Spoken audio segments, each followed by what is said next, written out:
বন্ধুরা,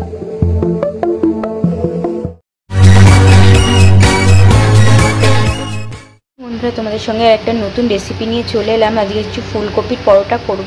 তো অনেকেই ফুলকপিটা গ্রেট করে নেয়, তো আমি এখানে গ্রেট করে নিই, আমি এখানে সিদ্ধ করে নেব। সিদ্ধ করে নিয়ে তারপরে কিভাবে পুরটা তৈরি করি তাহলে তোমাদের সঙ্গে তখন দেখা করছি। ফুলকপিটা সিদ্ধ হয়ে গেছে, ওইটা হাতে একটু ম্যাশ করে নিলাম। তার মধ্যে লঙ্কা কুচিয়ে নিয়েছি, জিরে, ধনে গুঁড়ো, লঙ্কার গুঁড়ো, নুন, চিনি দিয়ে রেখে দিয়েছি। এরপরে এটা একটু তেলে ভেজে নেব, একটু ধনে পাতা দেবো এর ভেতরে, তেলে ভেজে নেব। তারপরে এটা পুরটা রেডি হয়ে যাবে।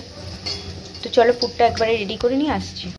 দেখো, কড়াইয়ের মধ্যে জিরে দিয়ে দিলাম, তারপর দেখো যে পুরটা তৈরি করে রেখেছিলাম, মানে ফুলকপিটা তেলের মধ্যে দিয়ে দিলাম। একটু নাড়াচাড়া করে নেবো যতক্ষণ না মানে পুরটা কড়াইয়ের গা থেকে ছেড়ে যাচ্ছে, ততক্ষণ এটাকে নাড়াচাড়া করব, তাহলেই পুরটা আমার রেডি হয়ে যাবে। চলো পুরটা রেডি করে নিই, তারপর আবার আসছি। কিসের ভালোবাসা যদি পাগল পাগল না লাগে, কিসের ভালো। দেখো, অনেকে দেখো পুর ভরে নেয়, আর আমি পুরটা আর ভরিনি, আমি একসাথেই ময়দার সঙ্গে মেখে নিচ্ছিলাম আর একটা একটা ডো তৈরি করে নিচ্ছিলাম। বেশি নরমও না, বেশি শক্তও না।